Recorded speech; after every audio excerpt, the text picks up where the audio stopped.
Oi, Murilo do Futuro aqui passando só pra deixar um recado muito, mas muito importante. Essa semana agora era pra sair o último episódio de Pigpen que vocês estavam esperando, mas infelizmente esse vídeo ainda vai demorar um bom tempinho pra sair. E esse mês vai funcionar diferente aqui nesse canal de mangá, porque eu não tô conseguindo parar pra gravar aqui pro canal. Tô com alguns problemas pessoais bem sérios, então espero que vocês entendam. Estarei fazendo postagens aqui ainda, vai ter vídeo novo aqui no canal de mangá, porém vão ser vídeos muito antigos que eu já trouxe lá pro canal principal e tal, que provavelmente a galera nova ainda não viu, mas foi a forma que eu consegui encontrar de manter esse canal ainda ativo e não deixar vocês sem vídeo, tá? Peço desculpas, em março a gente já deve voltar tudo ao normal, mas por enquanto vai ter que ser assim, tá bom? Um beijo e aproveitem porque a obra de hoje ela é bem bizarra. Um beijo, tchau, tchau.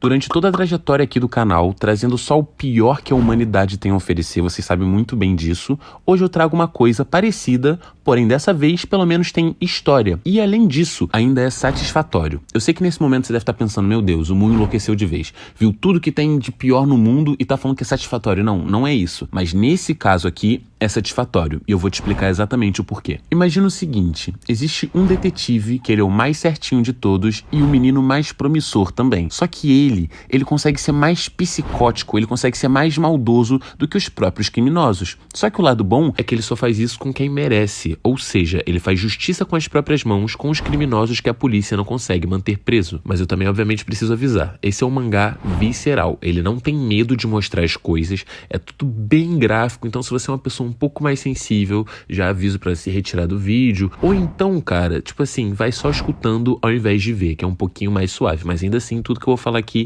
é bem perturbador. Então eu realmente espero que você esteja preparado. Se ajeita e seja muito bem-vindo ao primeiro episódio de um mangá brutal.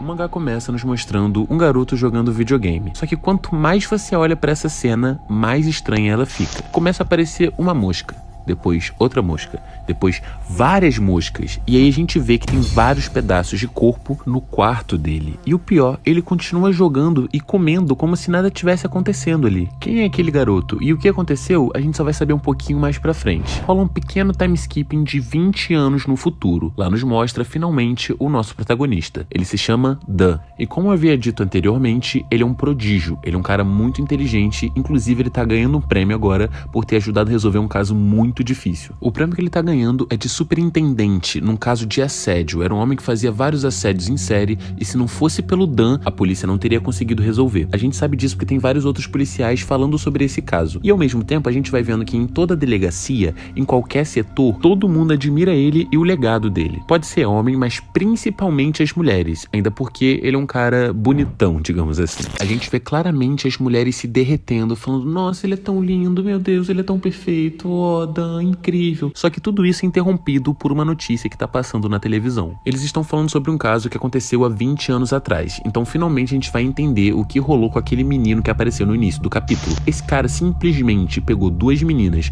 uma de 3 anos e outra de 4 anos de idade, e acabou com a vida delas. Esse menino na época do caso tinha apenas 16 anos, e a imagem do rosto dele não foi divulgada até porque ele era menor de idade. Por isso nem o seu nome e nem o seu rosto foram divulgados para público, só que assim, ele ficou conhecido como entregador açougueiro, porque além dele tirar a vida dessas meninas, ele botou as partes do corpo num presente e entregou para as famílias delas. Mas a desgraça não para por aí, porque aparentemente ele já cumpriu o tempo que ele precisava cumprir na prisão e agora está sendo solto. Além disso, ele ainda fez um livro que ele vai divulgar nesse exato momento. Enquanto isso, obviamente, o Dan tá recebendo elogios de vários policiais, mas também tá bem atento na televisão. O entrevistador então anuncia ele como entregador açougueiro, ou seja, ele não vai revelar o nome dele e nem vai mostrar o rosto por motivos óbvios. O entrevistador pede para ele contar um pouco sobre o livro, e ele explica que no livro ele escreveu os pensamentos que ele teve e o que levou ele a cometer esses crimes. Ele mesmo fala que aquilo que ele fez foi imperdoável e que na verdade ele deveria ter recebido pena de sem vida, é aquela palavra lá que eu não posso falar. Mas como a justiça teve pena dele e ele já cumpriu o tempo que ele estava na cadeia, ele merece uma segunda chance. Ele pede desculpa para as garotas e começa a cair no choro. Ele chora muito, enquanto isso o entrevistador fala, gente, eu tenho certeza que essas lágrimas são de realmente arrependimento. Ele não tá fingindo, eu posso garantir pra vocês. Ele tá arrependido. Convincente, não?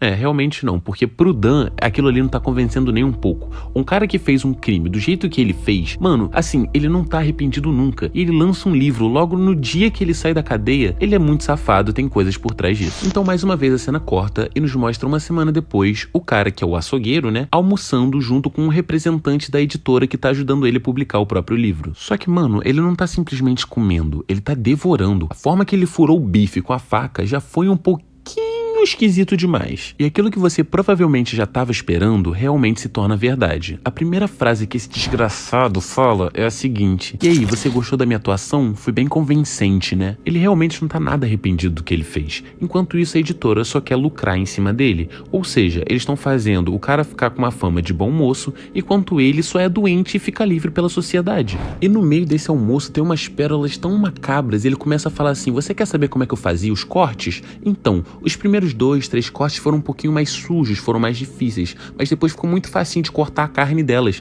Mano, o cara é doente demais, irmão. Mas a finalidade desse almoço foi pro representante convencer ele a pedir desculpas públicas para a família das vítimas, o que ele nega e fala assim: mano, você é da editora, você vai dar o seu jeito, eu não vou pedir desculpa, e sai de lá. O doente realmente se orgulha do que ele fez. Quando ele sai de lá, ele pega um trem. E lá a gente tem uma cena que realmente me deu um arrepio na espinha. Simplesmente ele tá ali de boa quando ele se depara com uma criancinha no colo da mãe. Ele olha, só que aí a gente vê o olhar dele monstruoso. Não parece um ser humano. E tudo piora quando a gente tá vendo o que ele tá pensando. E ele só pensa o seguinte: cara, como eu queria estar com a minha mão no pescocinho dela. Olha esse maluco, irmão. Pelo amor de Deus, alguém precisa dar um fim nele. Enfim, continuando. Um pouquinho mais pra frente, nessa mesma cena, ele tá prestes a chegar em casa. Só que simplesmente tem uma multidão na frente da casa dele gritando: seu monstro, isso é desumano, prisão pra ele, tem que acabar com ele. Ou seja, alguém divulgou a casa dele e provavelmente a identidade dele também. Só que quem fez isso? Em seguida, ele liga diretamente pro cara que tava representando a editora, falando: mano, você me entregou, por que tem gente na minha casa? O representante fala: olha, eu não sei nada sobre isso, eu só sei que a gente viu na pré-venda e, mano, o público vai cair matando, todo mundo vai comprar o livro, vai ser um grande sucesso. E aí, esse doente do açougueiro, ele solta uma frase que realmente é verdade. Ele fala: isso tudo é realmente a burrice do público, né? Todo mundo ficou indignado que eu tô andando aí pela sociedade livremente, mas aí quando eu lanço o meu próprio livro, todo mundo vai parar pra comprar? Mano, ele tem um ponto. Ele é um doente? Ele é um doente. Ele é um maluco que merece pior do que a morte? Sim, mas ele tem um ponto. Após a ligação, o açougueiro para num beco, vai fumar um cigarrinho, só que simplesmente quem já estava esperando ele nesse beco, e provavelmente também quem divulgou as informações sobre ele, foi o Dan. O Dan tá atrás dele e já pega um taser e põe no pescoço que apaga direto o açougueiro. Agora, voltando da parte onde a gente parou, quando o açougueiro acorda de novo, quando tudo se acende, ele tá preso numa cadeira. Ele acorda resmungando alguma coisa. No telão tá passando um filme do Exorcista, só que enquanto isso, o Dan tá do lado dele falando assim: shh, tá chegando a melhor parte, fica quieto. Mano, eu amo a forma irônica que o Dan se comporta perante as vítimas. Mano, é muito sinistro. Então a primeira coisa que passa pela cabeça do açougueiro, o primeiro instinto que ele tem é de gritar. Ele grita implorando por ajuda, grita pra polícia, só que aí fica um silêncio. O Dan olha pra ele e começa a gritar junto: socorro, polícia, ironizando e tirando sarro da cara desse malandro, falando assim: mano, ninguém vai te encontrar aqui não, meu querido. E no meio dessa zoação ele fala: você sabe quantas pessoas desaparecem por ano? Cerca de 80 mil. E no meio da frase ele simplesmente puxa uma serra elétrica. As coisas vão ficar muito pesadas agora. Então, mais um aviso de novo: se você tem um pouquinho assim de medo, um pouquinho de nojo, sai do vídeo porque a coisa vai ficar pesada. O açougueiro toma a pior decisão possível. Ele começa a gritar e insultar o Dan, o que não é uma boa ideia. O cara tá literalmente com uma serra elétrica na mão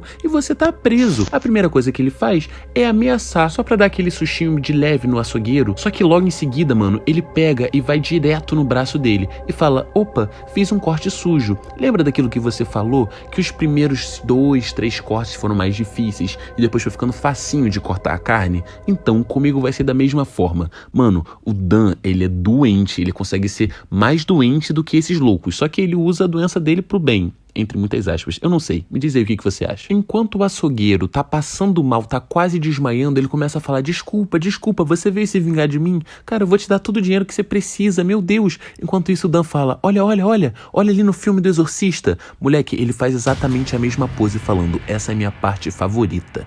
Ele fica naquela pose bizarra e fala: mano, eu não faço isso por dinheiro. Você não vai conseguir me comprar com dinheiro. O Dan, depois de fazer essa bizarrice, ele olha pro açougueiro e fala: ué, você ficou assustado? Não era essa a reação que eu esperava. Enfim, vamos direto pro clímax, né? Ele pega a serra e vai pra cima dele. Só que tudo apaga de novo. Quando acende, o açougueiro acorda, ele tá de frente para um espelho. E lá ele vê que ele tá literalmente sem os braços e sem as pernas. E aí ele solta a brilhante frase: ah, sobre isso, então, é que daqui a pouco é Natal e eu tive que dar uma improvisada. E aponta pro lado. Quando a gente vai ver, o Dan simplesmente fez uma árvore de Natal usando as pernas e os braços do cara.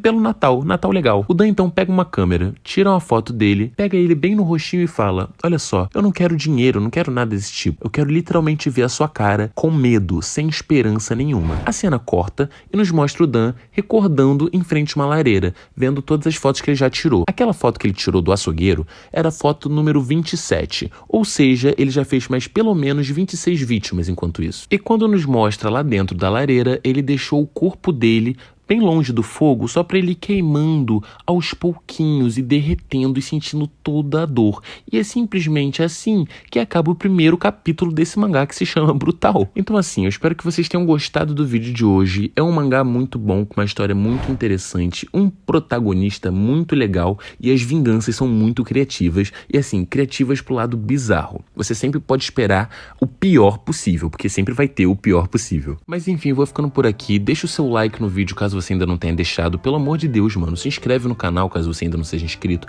Deixa um comentário bonitinho pra poder me ajudar. Inclusive, se você puder, se torne membro. Muito obrigado a todo mundo que já se tornou membro aqui no canal. Vocês me ajudam demais. E obviamente eu não posso deixar de falar pra vocês se lembrarem de serem gentis, mas o resto, mano, o resto é que se foda.